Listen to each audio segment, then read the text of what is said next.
berlaku letupan yang sangat kuat sekaligus mengakibatkan kematian mangsa.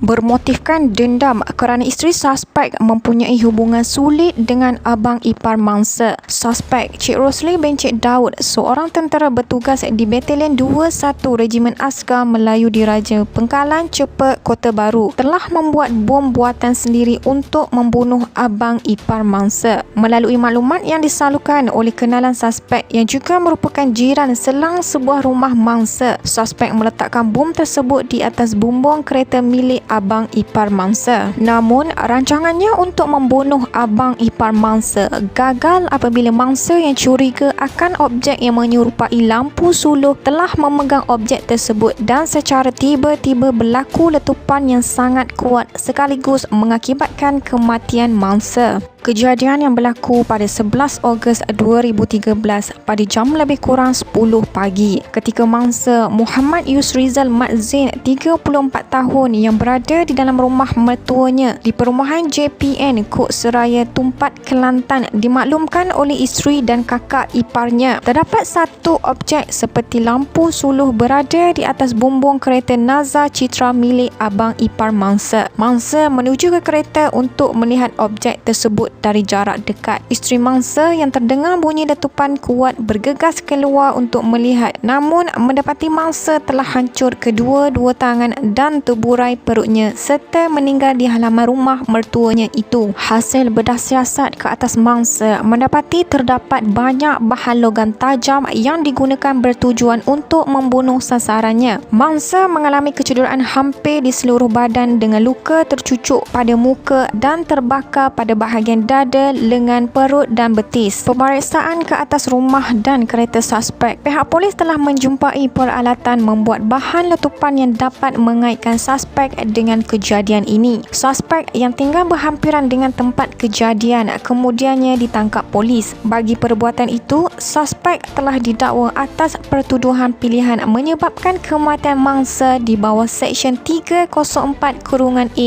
Kanun Keseksaan. Seorang kenalan suspek, Hafiz Syahizal atau Syahizal, merupakan jiran abang ipar mangsa selang sebuah rumah dan merupakan orang yang menyalurkan maklumat kepada suspek. Syahizal memaklumkan pada tahun 2012 semasa diperkenalkan oleh rakan sekerja suspek. Suspek ada bertanyakan kepadanya lokasi rumah dan jenis kereta yang digunakan oleh abang ipar mangsa. Suspek juga ada menghubunginya untuk mengetahui sekiranya abang ipar mangsa ada di rumah. Menurut Syahizal, 2 hari sebelum kejadian iaitu pada hari raya kedua tahun 2013 lebih kurang jam 11 malam, suspek menjemputnya untuk keluar minum di kedai berhampiran. Suspek menceritakan tentang hubungan isterinya dengan Muhammad Hafiz iaitu abang ipar mangsa dan dia merancang untuk meletakkan bahan letupan di atas kereta Hafiz pada bila-bila masa sahaja. Syahizal hanya mendengar dan beranggapan suspek sedang marah dan tidak serius untuk melakukannya. Keesokannya pada jam 10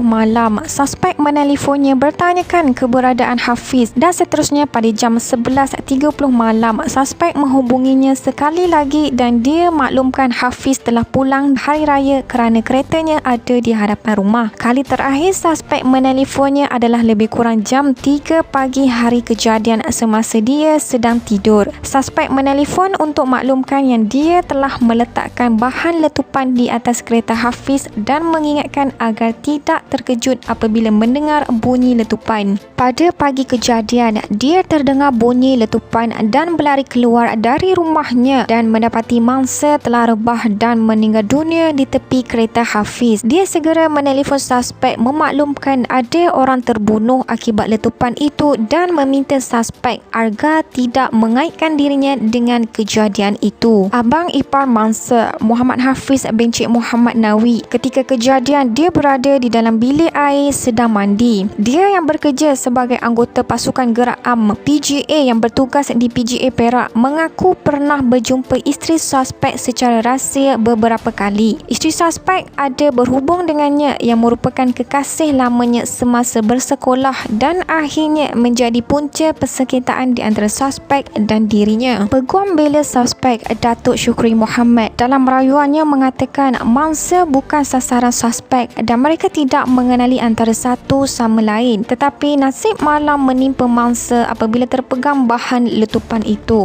Suspek juga tidak berniat untuk melakukan sesuatu yang menyebabkan kematian mangsa. Sebaliknya, suspek berdendam dengan abang ipar mangsa yang pada hari kejadian berada di dalam rumah yang sama dengan mangsa. Semasa perbicaraan, isteri mangsa telah dipanggil untuk membuat satu penyataan kesan daripada perbuatan yang telah dilakukan oleh suspek terhadap keluarga mangsa. Pernyataan ini bertujuan untuk memberi peluang kepada keluarga mangsa menyatakan kesan hidup yang dihadapi akibat daripada jenayah yang dilakukan oleh suspek.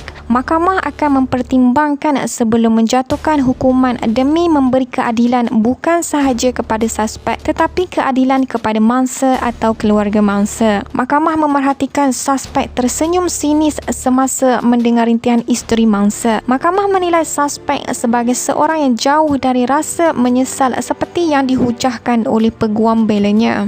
Oleh itu, Hakim Mahkamah Tinggi Dato' Azman Abdullah akhirnya memutuskan suspek didapati bersalah dan dihukum penjara selama 20 tahun. Dalam penghakimannya, Dato' Azman berkata suspek tidak dianggap mempunyai niat untuk membunuh mangsa. Kematian mangsa adalah sangat tragis kerana berlaku beberapa hari selepas Hari Raya Aidilfitri di hadapan keluarga mangsa sendiri. Nasi telah menjadi bubur dan apa yang telah berlaku adalah jelas bahawa kedua-dua pihak yang terlibat iaitu suspek akan berada di dalam penjara tanpa mempunyai kebebasan manakala keluarga mangsa akan terus dalam keadaan hiba.